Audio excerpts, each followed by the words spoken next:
এখন এসেছি মূলত এসেছি হলো নির্বাচনটা সুস্থ হয় কিনা এটাই দেখার জন্য।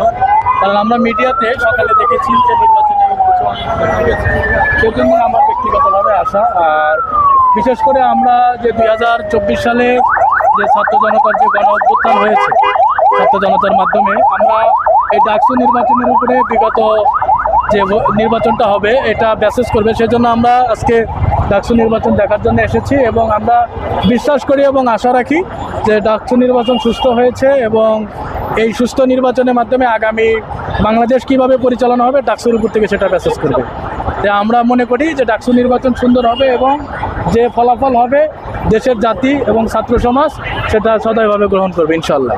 আপনার কাছে আরও একটি প্রশ্ন, আপনি তো ডাকসু সংশ্লিষ্ট কেউ না, আপনি এসেছেন ডাকসুর পরিস্থিতি দেখতে, কতটুকু দেখলেন? আসলে আমাদের তো বাংলাদেশেরও এক সমর্থিত ভাই ডাকসু নির্বাচন করতেছে, সেটা সাদিক কায়েম ভাইয়ের প্যানেলের সাথে যৌথ আকারে। তা আমি আসলে মূলত এসেছি, আমি সাদিক কায়েম ভাইকে ভালোবাসি, তাকে আমার ভালো লাগে, সে একজন আমার ফ্যান, সেই হিসাবে এসেছি।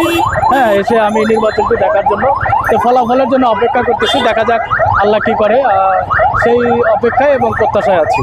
সকাল থেকে যেমনটি বললেন যে কিছু অনিয়মের কথা মিডিয়াতে উঠেছে, কিন্তু যতটুকু দেখলেন সকাল থেকে এই অবধি কি মনে হচ্ছে আসলে কতটুকু সুষ্ঠু হয়েছিল? আসলে এটা তো আমরা তো ভিতরে যাইতে পারি না, মিডিয়াতে দেখছি, এটা বিশ্ববিদ্যালয় কর্তৃপক্ষ প্রশাসন বলতে পারবে, নির্বাচন কমিশন। কিন্তু আমরা যেটা দেখেছি যে আগামীর বাংলাদেশ কেমন হবে, যদি এরকম কিছু অনিয়ম দেখা যায় তাহলে ছাত্র সমাজ, যুব সমাজ এবং সাধারণ জনগণ যে 2000-এর উপরে শাহাদাত বরণ করে যে দেশের স্বাধীনতা আসলো এবং 36,000 উপরের আহতর বিনিময়ে যে আমরা একটি নতুন বাংলাদেশ পেলাম, এরকম পরিস্থিতি আমরা মনে করি কাম্য নয় ডাকসুর জন্য। পরিস্থিতি, আইন শৃঙ্খলা পরিস্থিতি এবং যে বিশ্ববিদ্যালয় কর্তৃপক্ষ আরও শক্ত অবস্থান নেওয়া উচিত ছিল, আমরা এরকমটা আশাবাদী ছিলাম না, এই জন্য আমি দুঃখ প্রকাশ করতেছি। জি, যেই প্যানেলটিকে আপনি নিজে হচ্ছে যে সমর্থন করে এসেছেন, যেটি বললেন, সেই প্যানেল যদি আসলে নির্বাচিত না হয়, সারাদিন ভর দেখছিলেন, যদি নির্বাচিত না হয়ে থাকে সেক্ষেত্রে আসলে আপনাদের অবস্থান কি হতে পারে কিংবা আপনার কি মনে হয়? আসলে আমি মনে করি ছাত্র সমাজ, ঢাকা বিশ্ববিদ্যালয়ের যারা সাধারণ ছাত্র, তারা সর্বোচ্চ বিদ্যাপীঠের, তারা দেশের ম্যান্ডেট বোঝে এবং যারা নির্বাচিত করেছে তারা জানবে যে এই বিশ্ববিদ্যালয় কাকে নির্বাচিত করলে বিশ্ববিদ্যালয় সন্ত্রাসমুক্ত থাকবে, বিশ্ববিদ্যালয় চাঁদাবাজ মুক্ত থাকবে এবং বৈষম্যহীন একটি ক্যাম্পাস করতে পারবে। ছাত্র সমাজ এবং সাধারণ ছাত্র তাদেরকেই ভোট দিয়ে নির্বাচিত করবে ইনশাল্লাহ, আমি মনে করি। হ্যাঁ, অসংখ্য ধন্যবাদ। দর্শক, যেমনটি বলছিলাম, যেমনটি আমরা শুনছিলাম যে ঢাকা বিশ্ববিদ্যালয় ডাকসু নির্বাচনকে ঘিরে বিভিন্ন দল এবং মতের মানুষরা উৎসুক জনতাও ভিড় করেছে। একই সাথে যারা বাহিরের থেকে যারা হচ্ছে এই ডাকসু নির্বাচনের ফলাফলকে দেশের যে জাতীয় নির্বাচন হবে, আগামী জাতীয় নির্বাচনকে প্রভাবিত করবে বলে আশা রাখছে, সে সকল জনতাদের মধ্য থেকে আমরা একজনের সাথে কথা বলেছি। আমরা কথা বলে যেটি জেনেছি যে তারা আসলে মনে করছেন যে এখানে একটি সুষ্ঠু নির্বাচন হয়েছে। এই সুষ্ঠু নির্বাচন ফলাফল প্রকাশের পর বলা যাবে।